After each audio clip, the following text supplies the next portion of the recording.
আজকে আমরা ফাদার সেলফের ইউনিট 2 এ চলে যাব। ফাদার সেলফ স্বামীনাথন আর স্যামুয়েল এবং স্বামীনাথনের বাবার সম্পর্কে একটা গল্প, যেখানে আমরা দেখতে পেয়েছিলাম যে স্বামীনাথন স্কুলে যেতে কোনো মতেই রাজি নয়, অর্থাৎ স্কুল সে অ্যাভয়েড করতে চাইছে। তো ইউনিট 1 এ আমরা লাস্টে দেখেছিলাম স্বামী তার বাবাকে বলছে যে এমনকি হেডমাস্টার ও স্যামুয়েলকে ভয় পায়। তারপরেই আজকে ইউনিট 2 আমরা দেখতে পাবো কি হচ্ছে। প্রথম লাইন বলছে, স্বামী hope that with this his father would be made to see why he must avoid school for the day। যে তার ওই যুক্তিটা শুনে, যে সবাই বা হেডমাস্টার ও স্যামুয়েলকে ভয় পায়, এই কথা শুনে তার বাবা হয়তো ভাববে যে কেন সে স্কুল যেতে চাইছে না আজকে।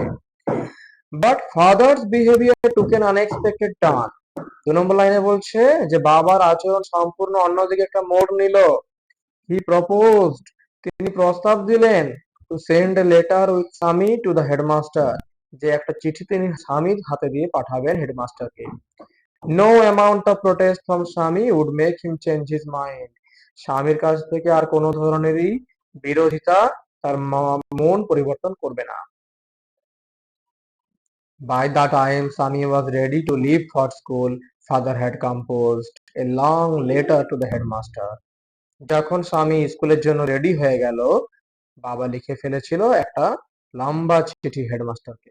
He put it in an envelope and sealed it. তিনি সেটা রাখলেন একটা খামের ভেতরে এবং সেটাকে বন্ধ করে দিলেন। What have you written, father? পরের পাতায় বলছে, তুমি কি লিখেছো বাবা? স্বামী asked apprehensively. স্বামী কিছুটা উদ্বিগ্ন হয়ে জিজ্ঞেস করলো তার বাবাকে। নাথিং ফর ইউ, তোমার জন্য কিছু লিখিনি। Give it to your headmaster and go to your class. বলছে তুমি স্কুলে যাবে, তোমার হেডমাস্টারের কাছে যাবে এবং তাকে সেই লেটারটা দেবে এবং তারপর তোমার ক্লাসে যাবে। Have you written anything about our teacher Samuel? তুমি কি আমাদের টিচার স্যামুয়েল সম্পর্কে কিছু লিখেছো? Yes, plenty of things. অনেক কিছুই লিখেছি। What has he done, father? কি করেছে তিনি বাবা? Everything is there in the letter. সব কিছুই চিঠিতে লেখা আছে। Give it to your headmaster, তুমি তোমার হেডমাস্টারকে এটা দিয়ে দেবে। Swami went to school feeling that he was the worst boy on earth.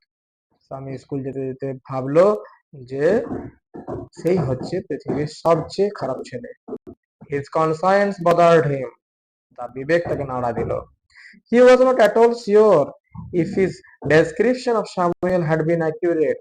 সে একদমই নিশ্চিত ছিল না যে স্যামুয়েল সম্পর্কে তার বর্ণনাটা ঠিক ছিল কিনা। যা কথা সে বলেছে স্যামুয়েল সম্পর্কে তার বাবাকে, সেগুলো সব ঠিকঠাক ছিল তো, এটাই সে নিশ্চিত ছিল না। কারণ কি? He felt he had mixed up the real and the imagined. যে সে মিক্স করে ফেলেছে স্যামুয়েলের সত্যিকারের অবস্থাটা এবং স্যামুয়েল সম্পর্কে তার ভাবনার অবস্থাটা। সে যেটা বাড়িয়ে বানিয়ে বানিয়ে বাড়তি বলেছে স্যামুয়েল সম্পর্কে, আর স্যামুয়েল যেটা বাস্তবে ছিল সেই অবস্থাটা স্যামুয়েল এসে গুলিয়ে ফেলেছে। স্বামী stopped on the road side, স্বামী রাস্তার ধারে দাঁড়ালো বা থেমে গেল, to make up his mind about Samuel, Samuel সম্পর্কে তার মনটা স্থির করে নিতে। Samuel was not such a bad man after all. Samuel কিন্তু একদমই খারাপ মানুষ ছিলেন না। Personally he was much more friendly than the other teachers.